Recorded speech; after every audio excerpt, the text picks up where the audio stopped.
Um, yeah, when Nehemiah started to look for people to build, the first thing they built was not just the wall, they built the gates of the city. Mhm. So once they rebuilt the gates of the city, then they set porters at the gates. They didn't even have the walls built yet, Yeah.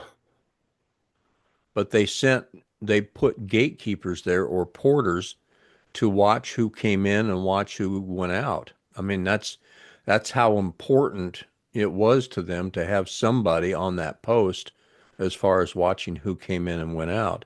The word porter itself means gatekeeper or one with the keys or custodian. So you just go, okay, there's a reason why.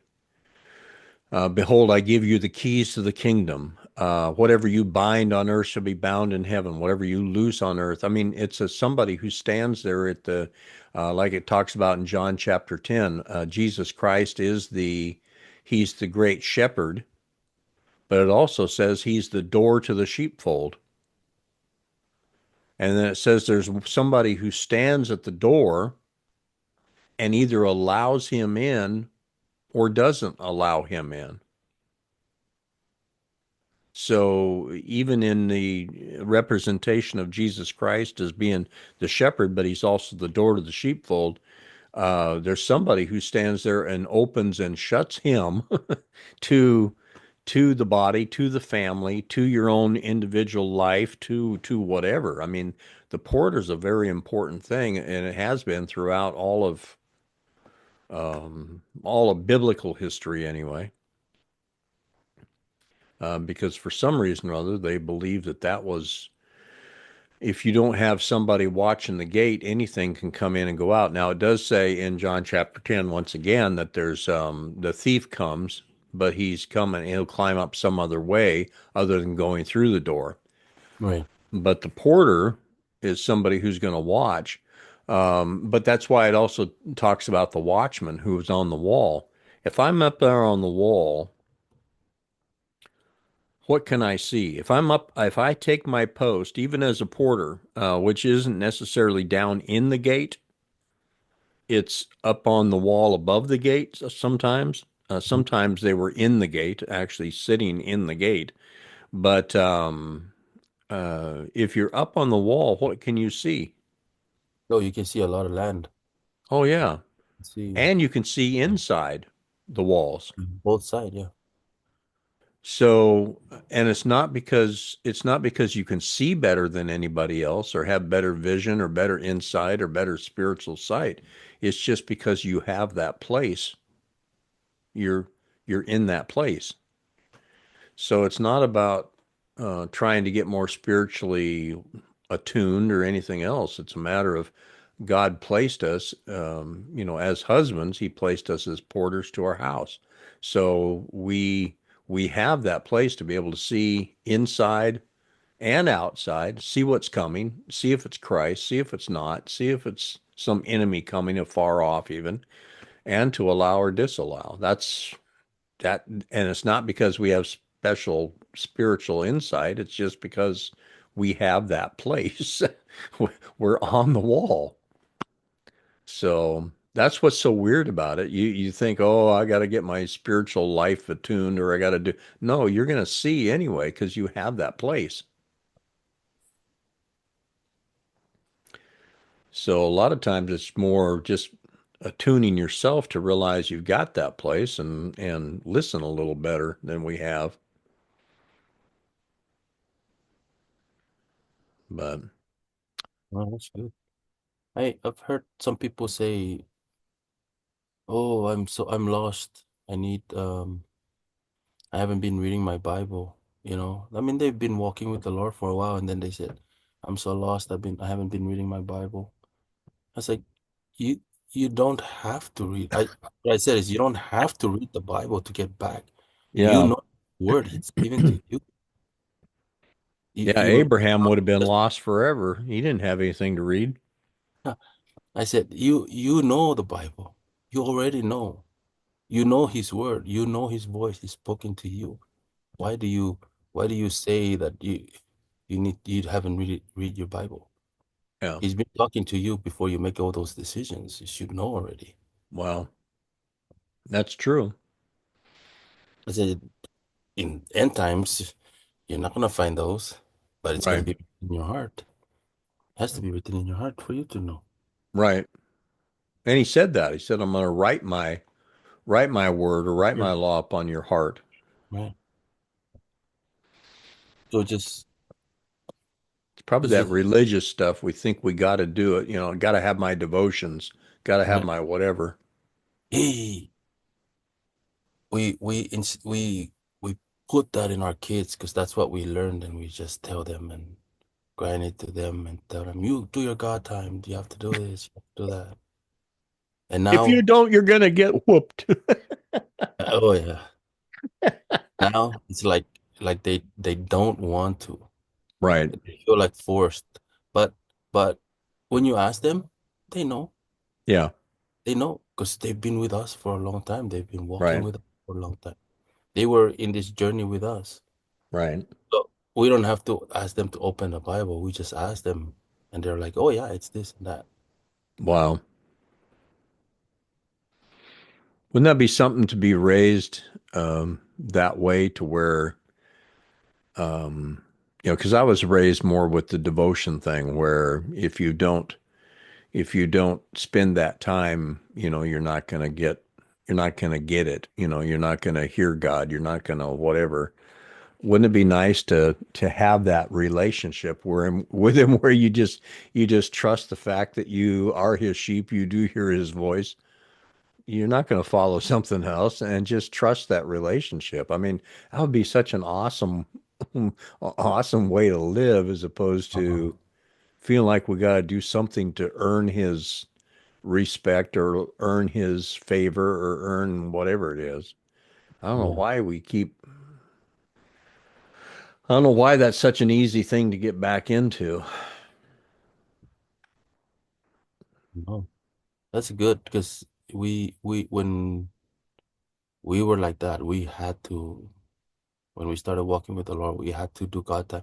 It really helped because we understood. We the more we got closer, but Right. then later on, it became uh, I have to. It's Yeah. An obligation. an obligation every morning. You know, Right. we have to do this. We have to do it. We have to read our Bible. We have Yeah. to do it. 2.4 hours a day because it's a tithe of the day. You got to do that. Yeah, Or my hour in the morning or whatever it is. when we can just speak to Him directly. Yeah. And you can do it all day long. I mean, there's not it's not restricted to a certain time. I mean, it's just Yeah. No, we made it. We put time in it. yeah, oh, that's true. That's true. We made sure that you do your God time for an hour. You know. When you think about the just the porter thing that we were talking about, why is it that they post a sentry or somebody keep watch whenever there's, like you've got a patrol out? Why is it they have somebody on watch in the military? To watch for the enemy Right. and the enemy within. Right. And that's why. So, more than likely that's the same, they got that from somewhere. It wasn't just a coincidence they happened to come up with that idea. Um, so you think about that as far as how, because I know that where you guys are going, there's a big deal right now. Like I told you last time, with all those people that have been sent down there.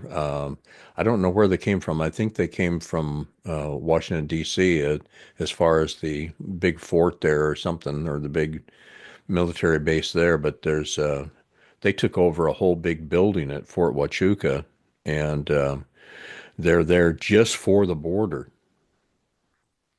And you think about that as far as what's happening naturally right now is that the border is getting strengthened. They're putting watches back on the border. They're starting to enforce that border more. Well, if that's the case, that which is first is natural, after that, that which is spiritual. If I want to see what's going on in the spirit, I look at the natural and you go, oh, well, if that's what they're doing, then that must be going on spiritually as well. Hmm. We're going to have to tie. It's not we're going to have to. It's just that's what God's doing is tightening up our spiritual borders. He's posting people. He's posting porters or reposting us back on the post that we were supposed to be doing to begin with. As far as a husband over his house and the wife then over the children and stuff and just watching once again. It says where is that? It says and he commanded the porter to watch. Where is that? Let's see here. Commanded watch. Mark, Mark 13. Yeah, problem is I didn't limit it. I, yeah, yeah. As a man sojourning in another country, having left his house, given authority to his servants, to each one his work, and then commanded also the porter to watch.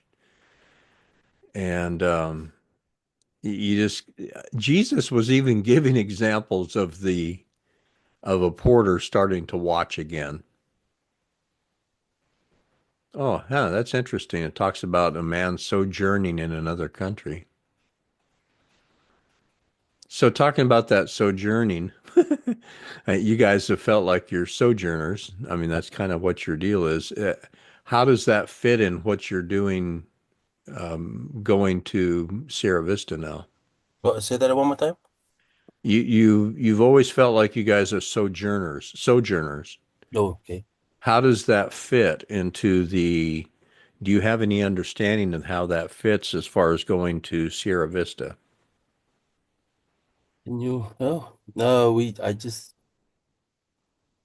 I know we're not here in one area for forever, so we know we're gonna move again Ah, okay. for his purpose. So Right, if he's sending us there, yes, we know that he's sending us there for a reason, right. And for for a season, huh?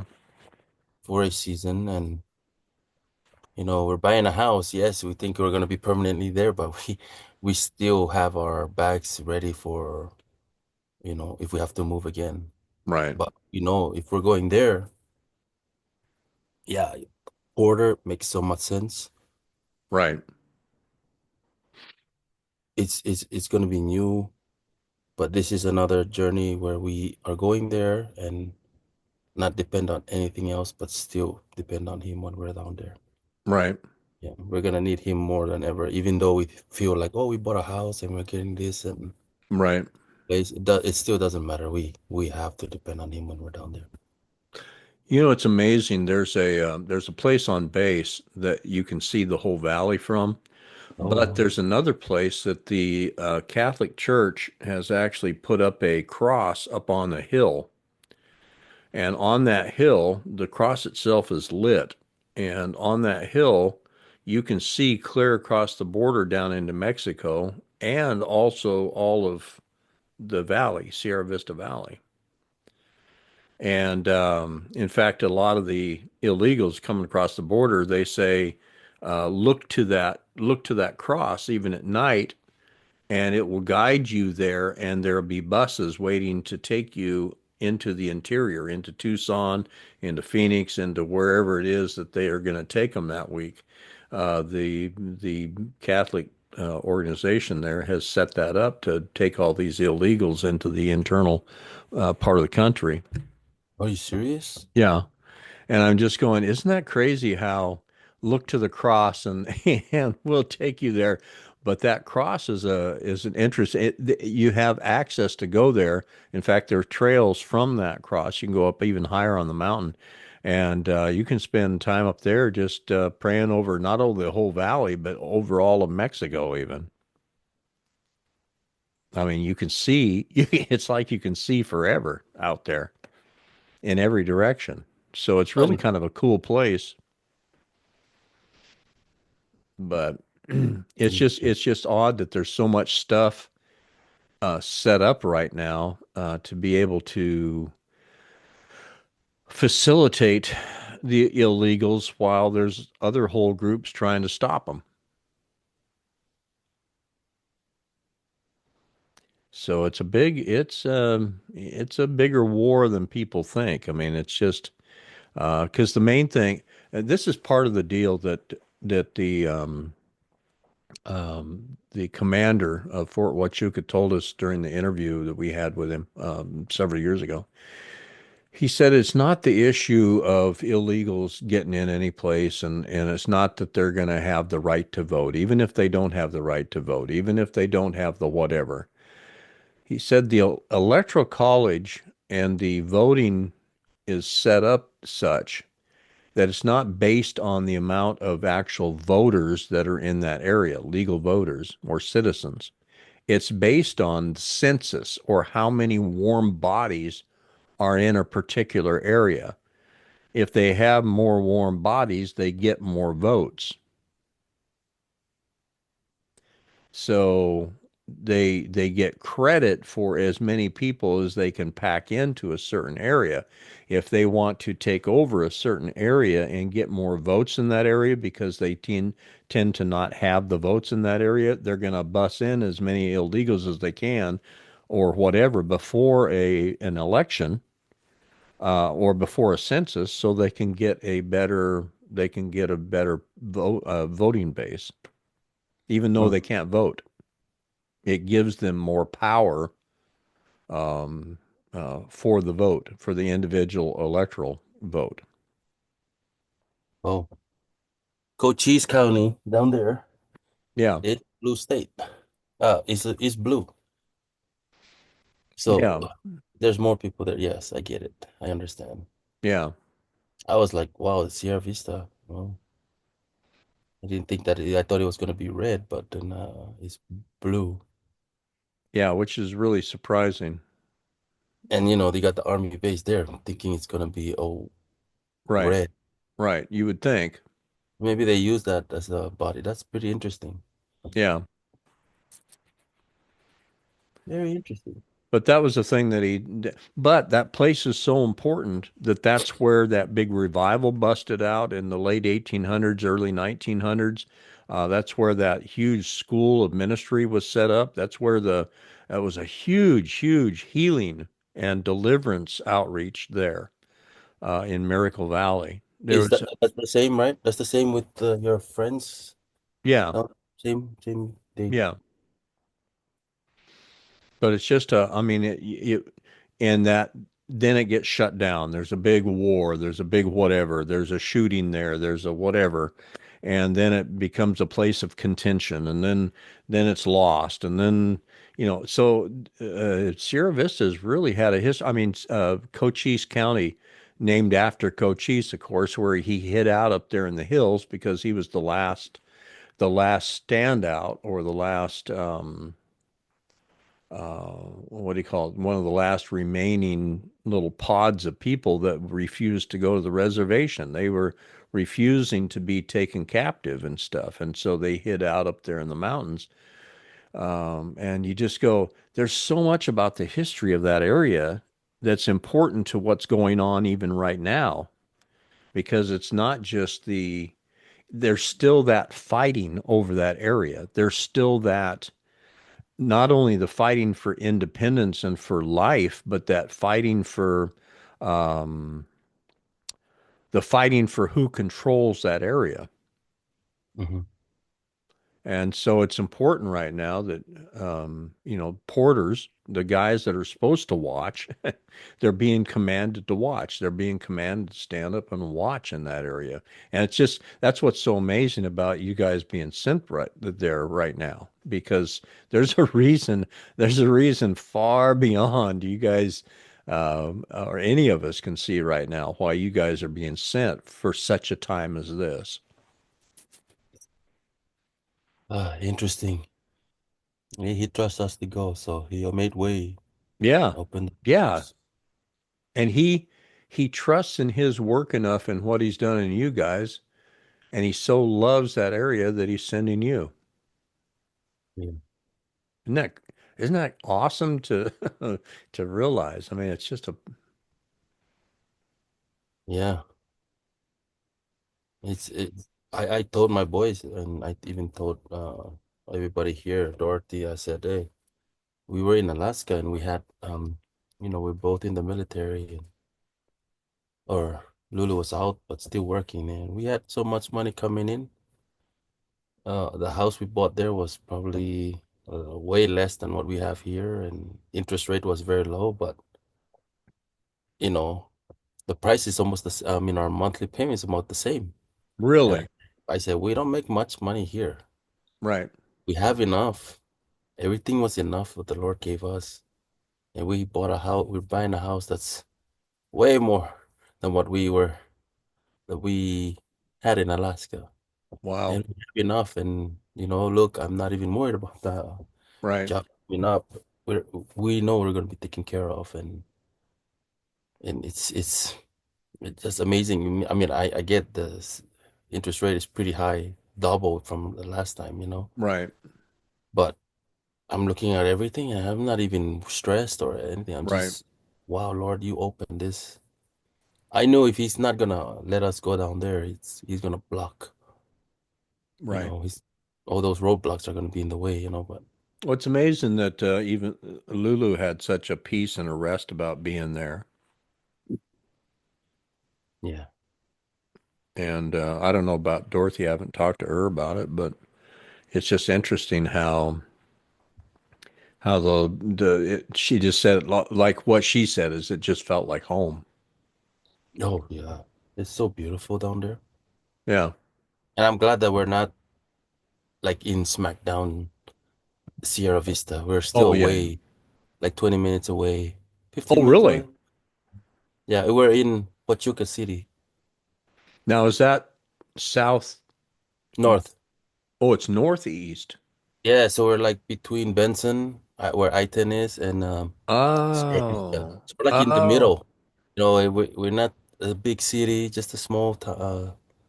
Still a city, but Oh. it's just enough, have our privacy and what. Right. It's like what they call a bedroom community. I like it. I really like it. Wow. So you're a lot It's almost closer like, to I-10 then. yeah, we need to get out of there. We Wow. just go. Wow. Yeah, I don't remember that much about Huachuca City going down there when we used to go down or when I used to go down there. I don't remember that much about it. I guess it's probably grown quite a bit in the last 20 years or whatever it is, maybe 15 years. Yeah, it's pretty nice. We're not too far. We're just an hour, 50 minutes from Tucson, 20 Yeah. minutes, 15 minutes from Sierra Vista. Wow. It's just one road we take, Right. simple. Yeah. So probably do most of your shopping down in Sierra Vista, I would imagine. But Yeah, yeah. As long as there's an Asian store, then yeah, we're good. yeah, And Walmart. yeah, yeah. Yeah, as long as there's those two things. Yeah. Tucson has Costco and Lowe's. Yeah, you Costco got to, and yeah, a Home Depot, Lowe's, whatever no, to. Home Depot. We have the Sierra Vista, Oh, you but do? yeah, but the Costco and Sam's Oh, is up oh, okay. Tucson, so we'll have to Yeah, make. but you guys have the facility there at the base to be able to go on Yeah, that's good too. not the commissary. What do you call it? Yeah, yeah, the commissary. Yeah, because the prices are fairly good there, I would think. Yeah, so some stuff would be cheaper there, but most of it would just get at Walmart.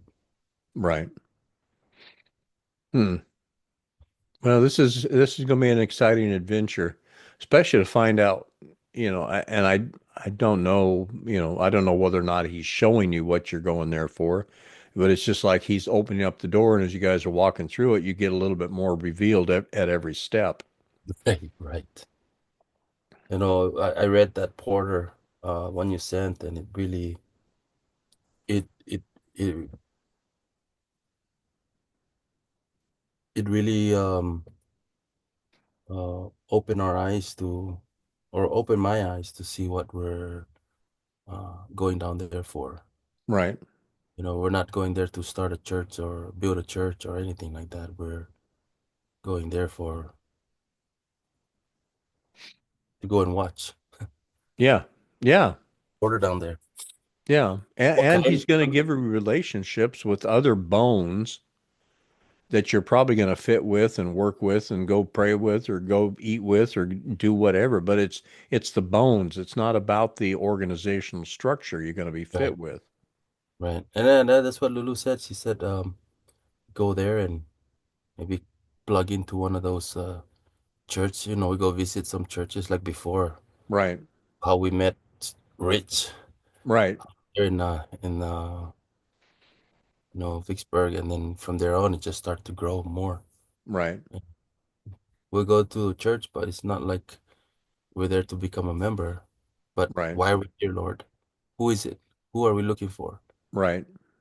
Yeah. Which We, bones are you shaking right now to put together? you know, we go to this church and we meet people. It's always the Lord bring them to us, Right.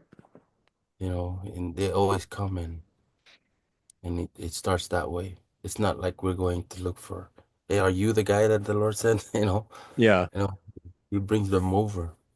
From there on, we just know that that's the person that we're Right. supposed to be talking to. Well, As like it soon as said we're that done here, the process that he does, it says that there was a great shaking and the bones begin to come together, each bone to each his bone. mm, And then he puts sinew upon it. Well, what's the sinew do? The sinew is what holds the bones together to make a joint. mm, And the body's only as strong as that which every joint supplies. It's not the individual bone that necessarily supplies to the body. It's the joint. It's how they fit and function together. And so that's why it's so important to have the connections with other people is because that joint is what supplies. And that's where you get the I think it's in Colossians. It says they get nourishment, and having nourishment, then they ministered. oh yeah, wow. So you get the nourishment from being compacted with these other bones, but then you begin to function together and move together properly, and you have that nourishment then because the bones are connected the way they're supposed to be to function properly. And because you have that nourishment, then you can minister. But it's not just that one bone out there ministering by himself. That was that. I don't know where that is. Having nourishment ministered. Might as well read that one because nourishment, minister. Colossians 2:19. How are you finding that so quick? Search engine. Yeah, well, it just popped up on mine too. But I mean, you just cranking it out there. Yeah, not holding the head, or if you hold the head, the whole body having nourishment ministered and knit together by joints and bands increases with the increase from God.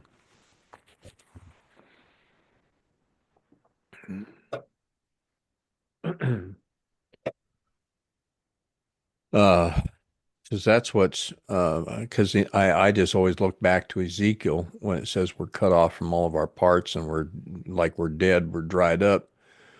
And then he began to put the bones together, each bone to each his bone. It wasn't that he put them all in a pile together or in the same box and shook them around every week. He put them together where they fit together as bones, each bone to each his bone, and then put the sinew upon it. Then connected them together so that they have that, make a joint and begin to function. And it says then, after he put the flesh upon it, and then the skin upon it after that. They stood before him, a mighty army, but there was no breath in them yet. Well, everybody's crying for the breath of God. O wind of God, come. O breath of God, please come. O Spirit of God, come and do this and whatever. But man, what's he going to blow life into if there's not even a functional body yet? If the bones aren't put together, I mean, if they don't fit together and aren't functioning together, he's not going to breathe on it yet. And then he says, "Now prophesy to the wind." So I prophesied to the wind, and the great rushing wind came upon them, and they stood together before him, a mighty army. And you go, okay, all right. There's a sequence that he does this stuff in, but we want to we want to get out of sequence for some reason. Yeah, shortcut. Yeah, yeah, You want to take shortcuts, you know. yeah. Lord, could you please microwave this and make it work? Yeah. Yeah, that Porter thing, it's probably, well, I know it's a lot deeper than what we went into in just that. I've got just over the years of study, I've got pages and pages of just looking up different things on the Porter and Watchman and how they function, what they do, what was their job, what was their purpose, how did they operate, how did they get chosen, all that sort of stuff. Um, the interesting thing about Mhm. an elder is supposed to both shepherd and bishop the flock of God. Now, it says that he sets elders, plural, in every church in every city. Well, an elder is supposed to shepherd and bishop the flock of God. Bishop, it's not a title. It means simply to have the oversight or watch over. It's as though it's like a eagle that's flying over and is able to see. What's that person on the watch? It's the person that has the ability. It's on the wall that's able to see what's going on outside as well as inside. That's what it means, is the watchman. Watchmen. But he has the overwatch. The overwatch. Hence, that's the word we get for somebody who's going into a battle. Well, let's set somebody on overwatch to be able to not only protect the people, but see if the enemy's coming and be able to pick off anything that the people on the ground can't see. That's what it means, overwatch. And that's what That's what the bishop means. So you just go, God, these elders, these guys, they were supposed to shepherd, or it's the word that we get pastor from. It's the word poimeno, but it literally means to not only find pasture for them, but find out what that sheep needs and get them to that pasture so they can feed what their body needs right now. That's If you look at the whole word poimeno, that's what it means. Oh, So I thought it was for them to find out what the sheep or tell the sheep this is what I want. You give me what I want. No. yeah, you can So either they're do it or supposed to lord leave. over them, you Yeah, know. yeah, it's all about the shepherd. So it was about the sheep, not the shepherd. Yeah, yeah. What's the deal here? Hmm. We've had it backwards for so long. It's crazy. And of Of, course, we still talk about the pastor, even though it's only used once in the whole New Testament. We I'm set gonna up. ask. I'm gonna ask you that question to a pastor friend. I'm gonna ask him about that. What is a pastor? I think that's Mm, a good question. What is a pastor? yeah, that is a good question for somebody to answer. Yeah. No, I'm gonna ask the pastors because they're. Yeah, What is a pastor? yeah. Because an elder, if you look at the elder, you look in Timothy and Titus, Paul gives the qualifications of an elder and what they're supposed to do. And then they're supposed to shepherd and bishop the flock of God. So that's their job. Is there somebody that's sent in Ephesians to represent Jesus Christ that has that particular doma or that particular heart of Christ to actually shepherd the people? Yeah, probably, but it doesn't say that he has the rule over the flock. So, so in regular in the like in the church right now, who are the porters? That's a very good question.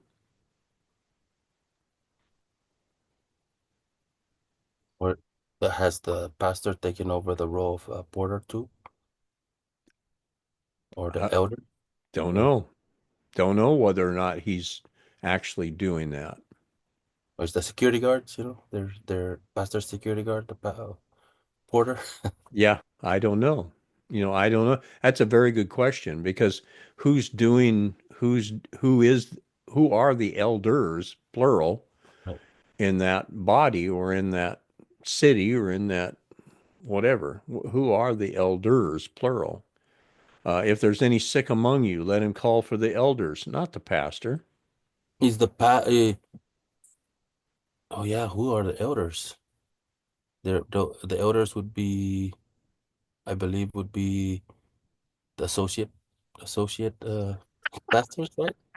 No, I'm serious. I'm being serious. Oh, I thought you're I'm joking. not serious. I'm being serious. But or is it the board The members? board members, yeah. Probably typically they would say that the elders are the board members if they're Mhm. going to, but if the elders are supposed to shepherd and bishop the flock of God, and later it says, let them rule well the flock of God over which the Lord has given them oversight. That's the job of an elder, not not any one of those gifts. It doesn't say the apostles are to do that, nor the prophets, nor the teachers, nor the evangelists, nor the pastors. It doesn't say that. It says elders are supposed to do that. So just looking at that, if you want to see how Jesus Christ sets up his bride or his body or his ecclesia, it's done with elders, not with a. He never put a gift in charge of anything. Mhm. So he put somebody with the character and the representation of who he is in that place to where they're going to listen for him and then judge those matters accordingly, but they're not going to take the place as shepherd or as whatever that is supposed to be his place over the people. Mhm. God give us a king like all of I want somebody to lead us just like the other nations have. I need a CEO. I need somebody in charge. We need to have, the head of the we need to have the chairman of the board. We need to know who that is. We need to have a leader. Oh, I thought Jesus Christ was to be your leader. I thought he was the king of kings and your kings and priests unto your God. I thought you were kings and priests. What's this guy now setting himself up as king of kings? Who is this guy? Not Oh, Christ. Who's this yes, other guy who is now a king over these other kings?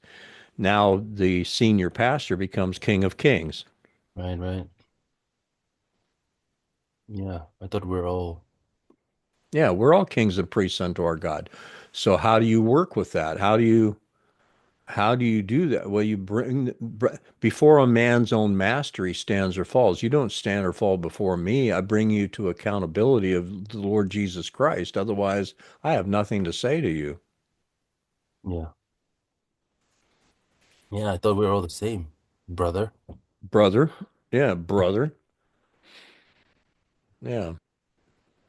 I'm sorry, I don't have a paper Yeah. that says I'm associate pastor. Yeah, that's right. That's my toilet paper. Uh, I'm just a porter. Yeah, I'm a porter. I'm a son of God who was sent here, and I don't even know what I'm sent here for except to represent my father. So whatever he tells me to do, I'll do. Whatever he Just show tells up. me to say, I'll say. Yeah, I'm just gonna show up. Yeah, yeah, just show up and be who you're meant to be, a son of God. Let You're him right. work, let him do everything. I mean, boy, could you imagine just realizing who we are as sons of God and just showing up? There's a friend of ours. He moved a couple months ago to Washington State, and then Yeah. he moved back just not too long ago. And me and my boys, he texted Lulu and asked if we can. have his boys go over, our boys to go and help move their stuff. And it's the same U-Haul that went up there that we packed Really? for. It's I think it was a 30 some footer um U-Haul, and he went up there and he came back the same way. Really? A yeah, old man, he couldn't really do it, him and his wife, and they came back. How And come? I don't know, health wise or something. The wife is has Alzheimer, and I Oh, think he's having Alzheimer now, because he's kind of was not the they same can't guy. remember where he lives, huh? So we helped him, and there was only three of us, me and the two older ones, and then finally I came over with my younger one, and then Lulu picked up the other two from school, and so we all helped out. Hmm. And as soon as we unload everything, another guy came over, a friend of ours. He called me to the side and he said, "Jason, is he paying you?" And I go, "I don't know. I don't think so. I don't know." Uh, he said he should pay you because this is a lot of work. We just helped him move up there. Now he's back. And I said, "Well, I don't know. If he pays, he pays. If not, Right, right, we're not here. We're here. We're here to serve first. right, Pays, he pays. But I don't care for the money. Just give it to the boys right, that need it." And he said, "No, I just don't like it that we go and help people and uh, they don't pay, because this is a lot of work for you guys." And I looked at him and I was like, "You're not helping, so why are you even worried about paying?" paying? Yeah. Why are you telling me about this? And so I just told him, "No, first, we gotta serve. This is the Right, first thing is to serve." And I told my boys, "We gotta serve. You know, that's our first role. Is just to be right, there for them. And if he pays, he pays. If not, don't worry about it. right, We're because if we are there to get paid, then we're hustling, and that's our motive, just to right, go help and get paid and get out." And so the next day, I went over to the same guy's house, that the one who was called me to the side and spoke to me. He asked for a quote for his house, to do some flooring. So I right. went over and I talked to him, and he asked what happened, and I said, "Oh, we just took care of it, and it was done. We were done by 5 o'clock, I think." Wow. And he he asked, as he said, "Did he pay?" And I said, "No, no, we didn't get paid." And again, like I told you, we were not Right, there to get paid. We're there to help, and we're there to serve our brother. right, And he go, "Jason, that really." First, I was kind of upset when I asked you about it, and you told me that you don't know if he's gonna pay or if he's even gonna pay you. But just thinking about what you said yesterday, kind of, I just had to ask, and that's why I'm asking you if he paid. right, And I said, "No, he didn't pay." And he said, and that really shows uh, that the Lord is working, because he's working in me, because I was upset about it, but you're right, not. right, You're the one that did all the work, and you and your boys, and you were fine with it. And I said, "Yeah, because it's service is first." right. And he just like, that speaks a lot. And Yeah. I think the Lord is, trying to change the what I'm supposed, thinking that I have to pay every time, or Right, has to pay. I should just go and serve instead of expecting something back. right, right. Yeah, yeah, that's what our brother and sister, that's what we do with brothers and sisters in Christ, Yeah. help first. And if they Except if they ask me to come and do a bid for something that I work on. huh? If they ask me to come and do a bid or do an estimate of something that I do for a living, Yeah, if they are asking for the estimate and for the work to be done, yeah, I'm going to charge them. yeah, But if it's something where I just feel like I want to go help, I'll go help, even if it is in my wheelhouse as far as what I do. But if you're going to ask me to come and help, if it's in my, like building a pond or something like that, and you ask me for an estimate first, Yeah. and then asked me to do it for free. I'm probably not going to do it for free. Oh yeah. But No, he did that. I told him how much it was because it's a yeah, small house. And I told him this is how much. I showed it to him and I said, hey, we just take off a couple hundreds yeah, and we can just do it for this much. And he's like, oh, that sounds good. yeah, I mean, I like them, so I'm like, I'll take off some more, but right, I got my family too, so. right, right, But I always give you a good price, so. right, But he really, he kind of, he was really um, blessed to hear that we didn't ask for money or we weren't upset, and he saw that. right. Nice, and yeah, and I told him, just show up. You don't have to say anything. You don't have to Yeah. preach to anybody. You just show up. It's what you do. And It's he's interesting that he moved up there and then moved back, the older gentleman. Because all the taxes and stuff that Washington State has just now passed, they have such a liberal, um, they have the gas tax went up like 41 cents.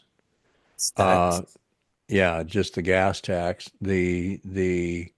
I forget what other, they've increased their income taxes by just a crazy amount. The property taxes, all that stuff just went sky high because they had done some bogus things with the state funds and somehow or other we're now in the hole.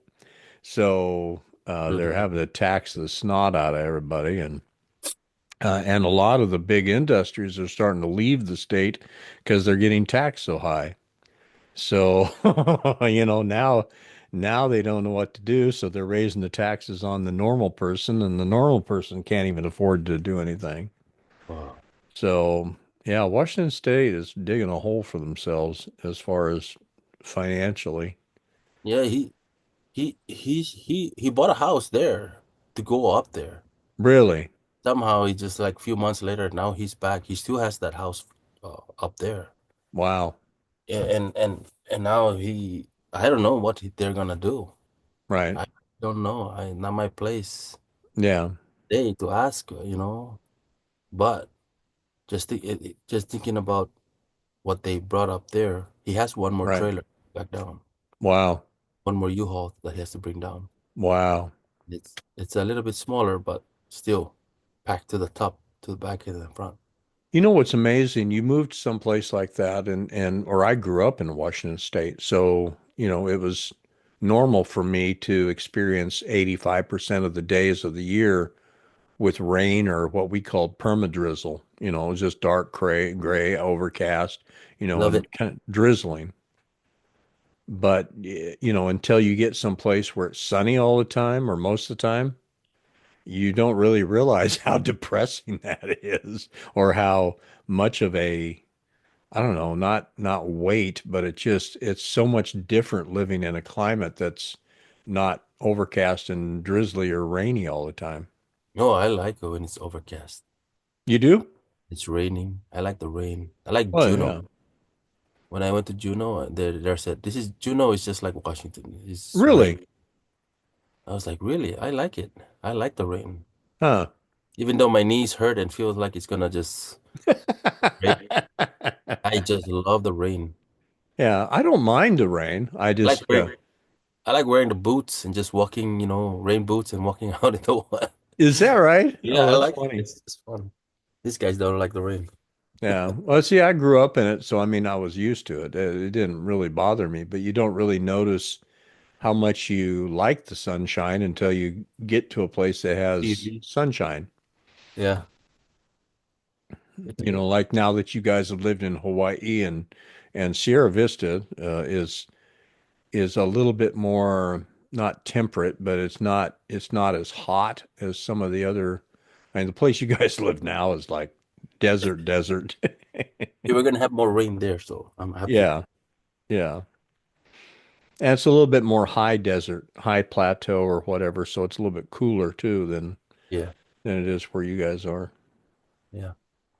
But it'll be interesting. It'll be interesting to see what happens because that you're sent for a reason. and it's just because he so loves those people that he decides to send you, his son, to those people for some reason, for such a time as this. And who knows at this point, who knows what for, but it'll just be interesting to see as it unfolds. Right. Um, because right off the bat, you'll probably start meeting some people that just need help with one thing or another, or just whatever, and you guys will just do who you are, Right. and you begin to make connections again and give them life. You're sent that they might have life and that more abundantly, just like Christ. Yeah. We're the echo, right? Yep, the echo. Yeah. We're his echoes. I had something a long time ago on Echo My Lego. That it was a take on Lego My Ego. Yeah. Yeah. But the whole thing about the Echo My Lego, to echo, of course, is what I just sent out as far as the exact replication of it's something that you have already, Mm, and it's something within you that echoes back to what Christ is in you. So, but it's something you already have. Well, Lego simply means to speak or to lay forth something that is something that will be said.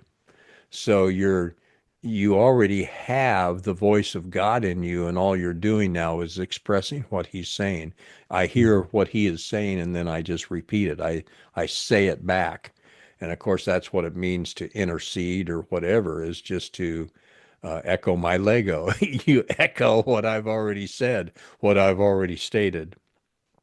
mhm, So mm, it's kind of a fun little twist on a statement there, but um, you already have his words, and now just to speak them over something, and not to really realize that that's actually what intercession is, to reiterate or to restate whatever it is the king has already decreed.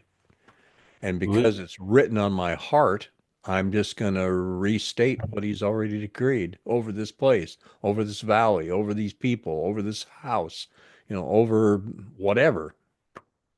oh, oh, that's interesting. Let's see.